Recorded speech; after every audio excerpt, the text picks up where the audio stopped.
नमस्कार रसिक श्रोते हो, मराठी साहित्य मंडळ या आपल्या संस्थेच्या अमृत महोत्सव सांगता कार्यक्रमात आपले सर्वांचे स्वागत आहे. मागील 1 वर्षापासून या अमृत महोत्सवानिमित्त आपण वेगवेगळे विशेष कार्यक्रम केले आहेत.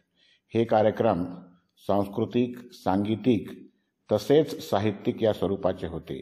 मागील वर्षातील या सर्व कार्यक्रमाचा हा थोडक्यात लेखाजोखा. दिनांक 19 मार्च 2023 रोजी अमृत महोत्सव उद्घाटन समारंभाने अमृत महोत्सव वर्षाची सुरुवात झाली. पंढरपूरचे परमपूज्य चैतन्य महाराज देगलूरकर आणि माणिकनगरचे ज्ञानराज महाराज हे या कार्यक्रमाचे प्रमुख अतिथी होते. चैतन्य महाराज आणि ज्ञानराज महाराज यांनी आपल्या अर्थपूर्ण आणि रसाळ शैलीत आध्यात्मिक विषयावर आपले विचार व्यक्त केले. या प्रसंगी त्यांचा सत्कार करण्यात आला. या कार्यक्रमासाठी लोकांनी खूप गर्दी केली होती. दिनांक 23 एप्रिल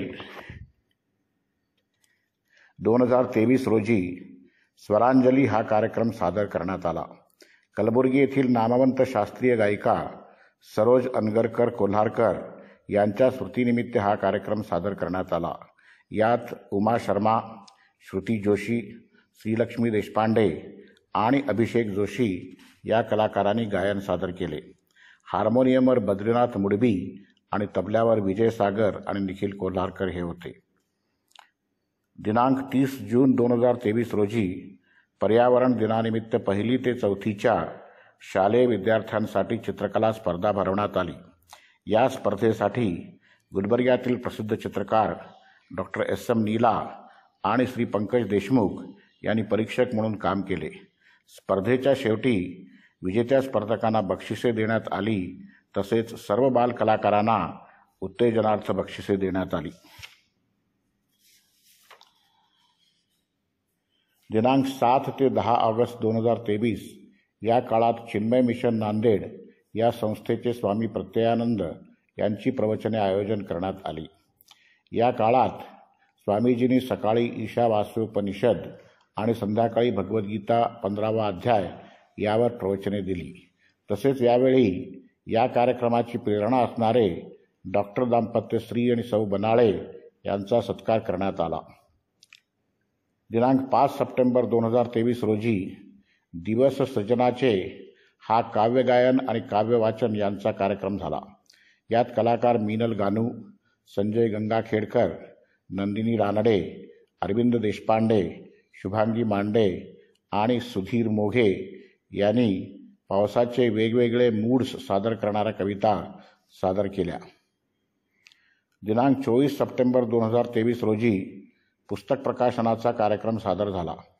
या कार्यक्रमात श्रीमती शकुंतला सोनार यांचे प्रेमानुराग हा कविता संग्रह तसेच सौ शोभा रामदुर्ग यांच्या मराठी रामचरितमानस अशा 2 पुस्तकांचे प्रकाशन झाले.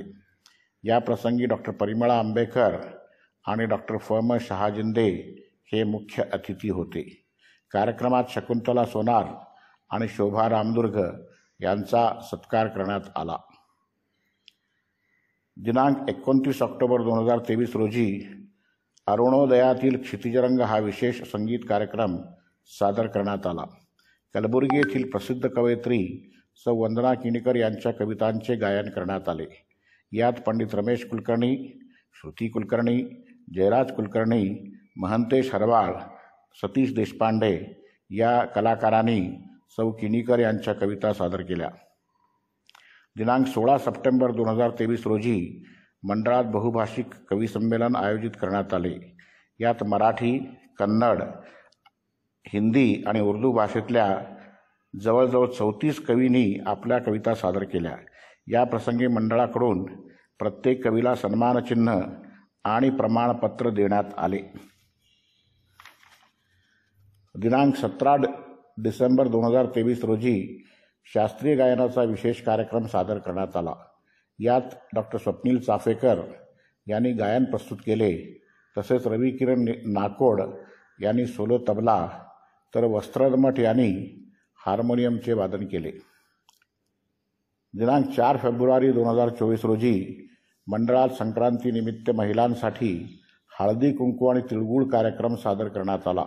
या प्रसंगी डॉक्टर शकुंतला बनाळे यांचे रजोनिवृत्ती, समस्या आणि समाधान या विषयावर, तसेच सौ नंदा शहा यांचे समाजातील आजचे स्त्रीचे स्थान या विषयावर व्याख्याने झाली।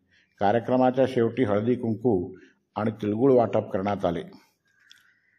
10 फेब्रुवारी 2024 रोजी मराठी भाषा गौरव दिनानिमित्त काव्य कुसुमांजली हा कार्यक्रम सादर करण्यात आला।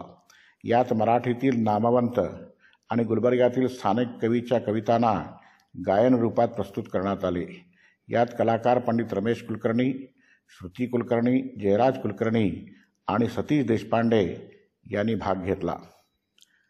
दिनांक 20 एप्रिल 2024 रोजी पुण्याच्या कीर्तनकार सौ संजोत केतकर यांनी नारदीय कीर्तन प्रस्तुत केले।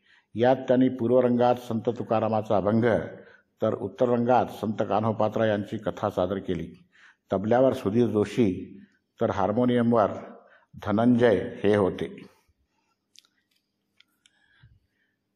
तर अशा तऱ्हेने गेल्या वर्षभरात आपण जो वेगवेगळे कार्यक्रम केले त्याचा हा छोटासा लेखाजोखा समाप्त करत आहोत।